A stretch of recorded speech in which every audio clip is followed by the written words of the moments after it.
Hello friends, welcome to my channel mobile repair trick. आज की इस वीडियो में हम मोबाइल हार्डवेयर ट्रेनिंग का लेसन 9 बना रहे हैं, जिसके अंदर हम कैपेसिटर के ऊपर बात करने वाले हैं। What is capacitor? कैपेसिटर क्या होता है, इसका क्या काम होता है और किस तरह से इलेक्ट्रॉनिक्स में ये इम्पोर्टेंस रखता है, उसके ऊपर हम इस वीडियो में बात करने वाले हैं। सब्सक्राइब कीजिए हमारे यूट्यूब चैनल को और बेल आइकन को प्रेस कीजिए हमारे लेटेस्ट वीडियो के नोटिफिकेशन के लिए।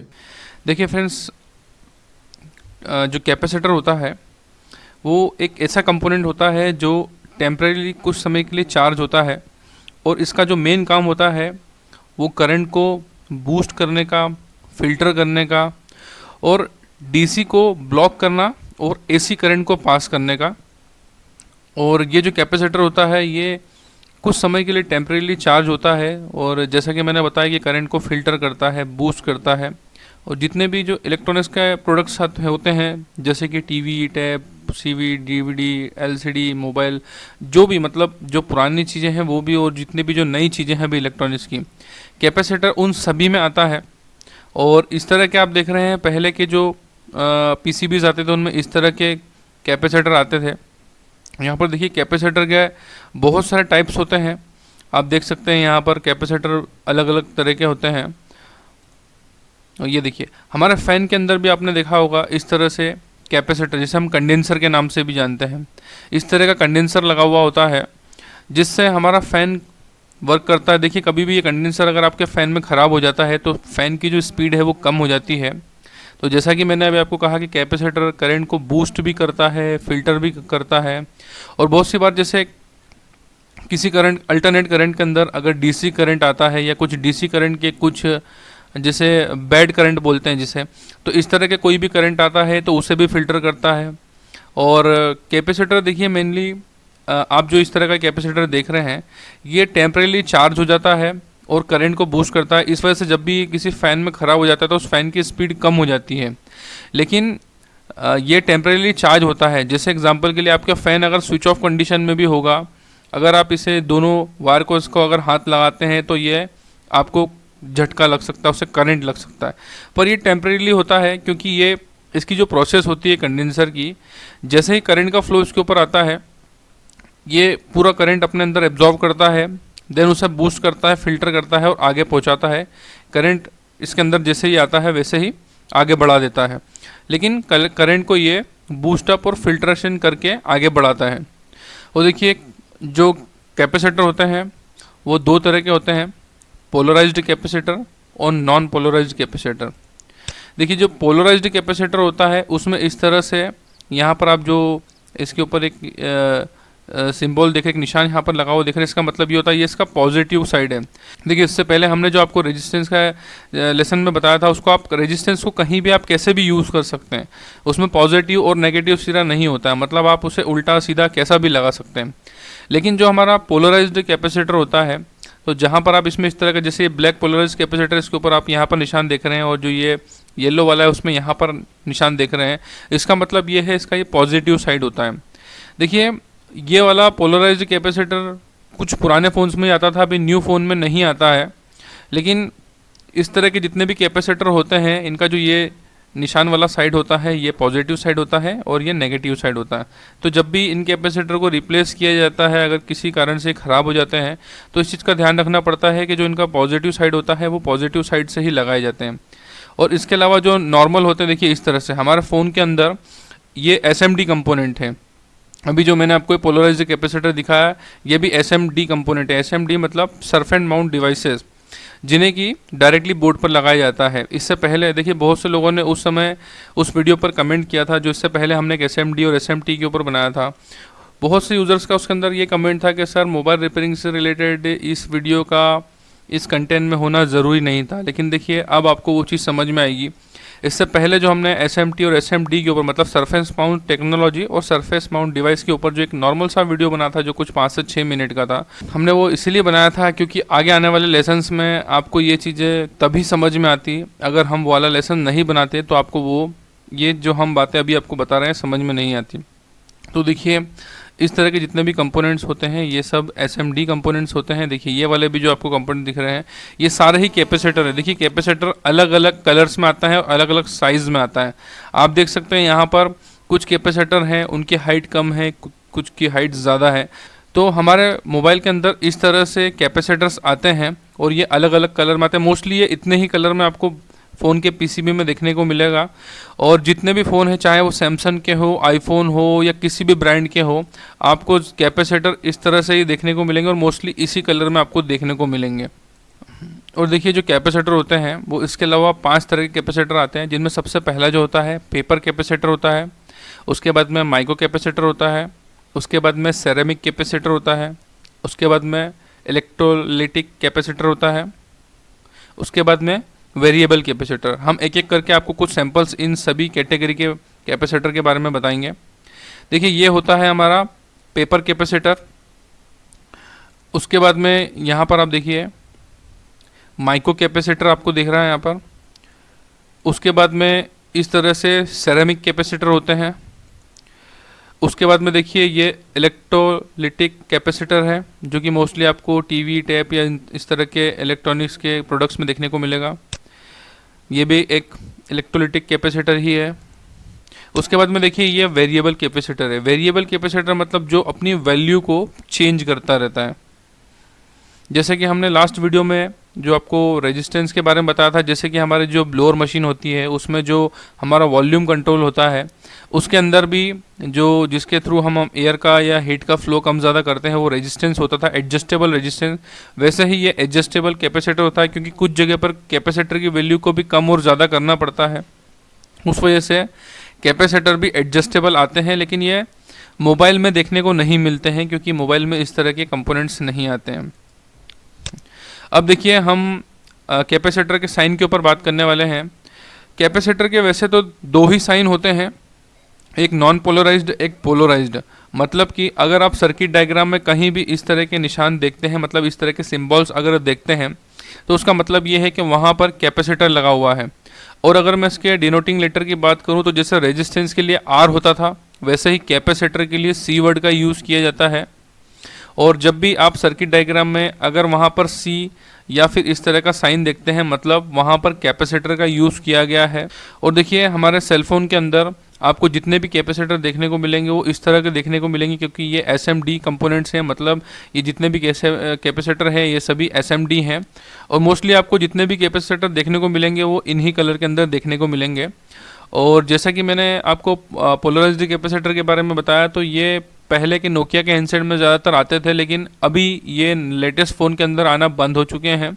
अब ये नहीं आते। और पहले के फ़ोन में जिनमें भी आते थे तो ये 1 या 2 ही आते थे, इससे ज़्यादा नहीं आते थे। या कभी कभार किसी किसी में इस तरह के छोटे पोलराइज्ड कैपेसिटर आते थे, लेकिन उनकी मतलब संख्या कम ही होती थी। मतलब फ़ोन में वो कम ही यूज़ किए जाते थे, 2-5 इससे ज़्यादा यूज़ नहीं किए जाते थे। अब हम बात करते हैं कैपेसिटर की यूनिट के ऊपर।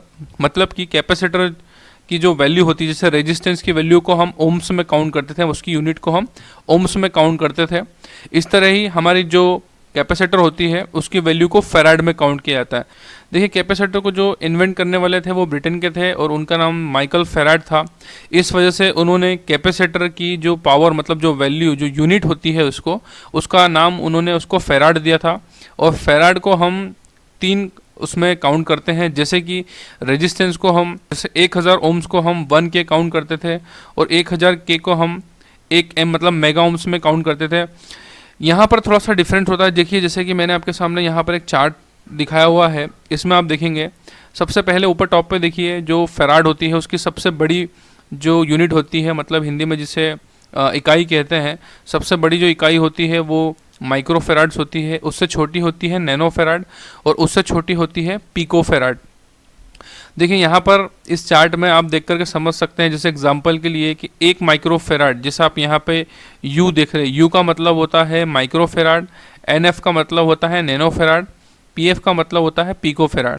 देखिए अगर हम वैल्यू की बात करें इनकी, तो 1 micro farad is equal to 1000 nano farad, 1000 nano farad is equal to 10 lakh pico farads. मतलब कि एक माइक्रो फेराड जो होता है वो 1000 नैनो फेराड के बराबर होता है और 1000 नैनो फेराड बराबर होता है 10 लाख पिको फेराड।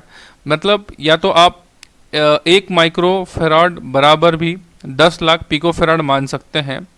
वैसे ही जैसे हमारा रेजिस्टेंस को हम काउंट करते थे, या फिर हम हमारे मेमोरी के जैसे कि जो मेगाबाइट्स, किलोबाइट्स, जीबी, टीबी जो टेराबाइट होता है, उस तरह से ही इसे भी काउंट किया जाता है। लेकिन यहाँ पर 3 कैटेगरी होती है, जिसमें सबसे बड़ी जो होती है वो माइक्रोफेराड होती है, उसके बाद में नैनोफेराड और पिकोफेराड। पिकोफेराड इसकी बहुत ही छोटी यूनिट होती है, बहुत ही छोटी इकाई होती है। इस वजह से आप देख सकते हैं कि एक माइक्रोफेराड बराबर 10 लाख पिकोफेराड होता है। देखिए, आपने जो बहुत सारे इस तरह के रेजिस्टेंस जो देखे होंगे, उसके ऊपर इस तरह के आपको जो है वोल्टेज लिखे हुए मिलते हैं। जैसे एग्जांपल के लिए यहाँ पर आप देख रहे हैं 250 वोल्ट, यहाँ पे भी देख रहे हैं 250 वोल्ट, या फिर देखिए इस तरह के जो रेजिस्टेंस होते हैं इनके ऊपर भी आप देख रहे हैं यहाँ पर इस तरह से वोल्ट लिखे होते हैं। जैसे यहाँ पर 440 वोल्ट लिखा हुआ है, जैसे देखिए यहाँ पर भी 200 वोल्ट लिखा हुआ है, ठीक है। कहीं कहीं पर इसमें ज़्यादा वोल्ट देखने को मिलते हैं। जैसा कि ये लिखा हुआ है कि 250 वोल्ट, इसका मतलब ये होता है कि जितने भी जो कैपेसिटर होते हैं, जैसे इसके ऊपर यहाँ पर लिखा हुआ है 250 वोल्ट, तो इसका मतलब ये होता है कि ये कैपेसिटर 250 वोल्ट तक इसके अंदर जो है, मतलब कि आप इस कैपेसिटर को 250 वोल्ट तक की सप्लाई में यूज़ कर सकते हैं। चाहे आप इसके ऊपर 1 वोल्ट की सप्लाई दें, 50 वोल्ट की दें, 100 वोल्ट की दें या 250 वोल्ट की दें, यहाँ तक इसके अंदर कोई प्रॉब्लम नहीं आएगी। लेकिन 250 वोल्ट से ऊपर जैसे ही आएगा वैसे ही ये कैपेसिटर ब्लास्ट हो जाएगा।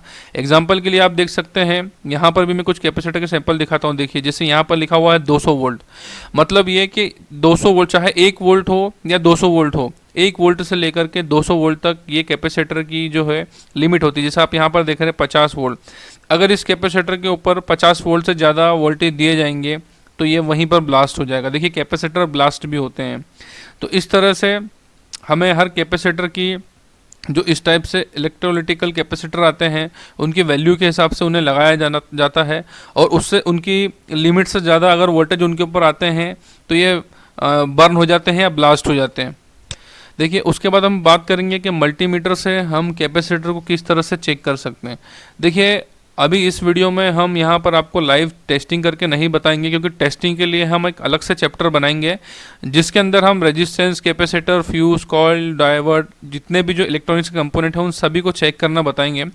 लेकिन इस वीडियो में हम आपको उन्हें चेक करने के जो 3 तरीके होते हैं उसके बारे में बताएंगे। देखिए, जिसमें सबसे पहला जो होता है कैपेसिटर शॉर्ट होना, क्योंकि जब भी कोई कैपेसिटर शॉर्ट होता है, मतलब उसके जो हम मल्टीमीटर्स के अगर कंटिन्यूटी मोड पर रख करके चेक करते हैं तो वहाँ पर बजर बजता है। कैपेसिटर के ऊपर बजर बजना मतलब कैपेसिटर शॉर्ट हो चुका है, तो उसे हमें रिप्लेस करना होता है क्योंकि वो ख़राब हो चुका होता है। शॉर्ट होने से हमेशा मल्टीमीटर में कैपेसिटर को जब हम चेक करते हैं तो वहाँ पर बजर बजता है। उसके बाद सेकेंड जो होता है ओपन होना। किसी भी कैपेसिटर पर अगर हम मल्टीमीटर से उसे चेक करते हैं, अगर उस पर किसी भी तरह की कोई वैल्यू नहीं आती है, या फिर हम उसको माइनस की जगह प्लस या प्लस की जगह माइनस ला करके देखते हैं तब भी अगर वैल्यू नहीं आती है, इसका मतलब है कि कैपेसिटर ओपन हो चुका है। ओपन हो चुका है मतलब बीच में से कहीं ये डिस्कनेक्ट हो चुका है, या अंदर से इसका कुछ इंटरनली पार्ट डैमेज हो चुका है, जिसको कि हम कैपेसिटर को ओपन होना कहते हैं। उसके बाद में लीकेज को हम इस तरह से चेक करते हैं कि कैपेसिटर के ऊपर मल्टीमीटर की रेड और ब्लैक प्रॉब को रखते हैं, उसमें एक साइड पर वैल्यू आना चाहिए और वो स्टेबल रहना चाहिए। मतलब जब हम मल्टीमीटर की रेड और ब्लैक प्रॉब को रखते हैं तो वहाँ पर वैल्यू स्टेबल रहती है, और जब हम उसे पलट कर लगाते हैं, मतलब ब्लैक प्रॉब की जगह रेड और रेड प्रॉब की जगह जब ब्लैक प्रॉब लगाते हैं, उस समय पर कैपेसिटर में वैल्यू आ करके चली जानी चाहिए। मतलब मल्टीमीटर पर जब हम लगाते हैं तो वैल्यू आ करके चली जानी चाहिए। वैसे ही एक साइड पर आती है और एक साइड पर नहीं आती है, उसका मतलब आपका कैपेसिटर सही है। लेकिन कभी ऐसा होता है कि एक साइड पर वैल्यू आई और दूसरे साइड भी वैल्यू आ गई, वो भी स्टेबल, उसका मतलब होता है कि आपका कैपेसिटर जो है वो लीकेज है। देखिए, इस वीडियो में हम आपको लाइव टेस्टिंग करके नहीं बताएंगे, क्योंकि कंपोनेंट्स की टेस्टिंग के ऊपर हम एक अलग वीडियो बनाएंगे जिसमें रेजिस्टेंस, कैपेसिटर, फ्यूज, कॉइल, इन सभी को हम चेक करना आपको बताएंगे।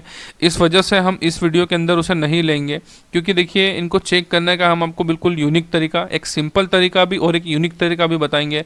उस वजह से हम कंपोनेंट की टेस्टिंग इस वीडियो के अंदर इंक्लूड नहीं करेंगे। तो फ्रेंड्स, उम्मीद करता हूँ इस वीडियो से आप कैपेसिटर के बारे में बहुत कुछ जान गए होंगे। और हमारे बहुत से व्यूअर्स के कमेंट आ रहे थे कि मोबाइल हार्डवेयर ट्रेनिंग के वीडियोस जो हैं वो बहुत स्लोली आ रहे हैं।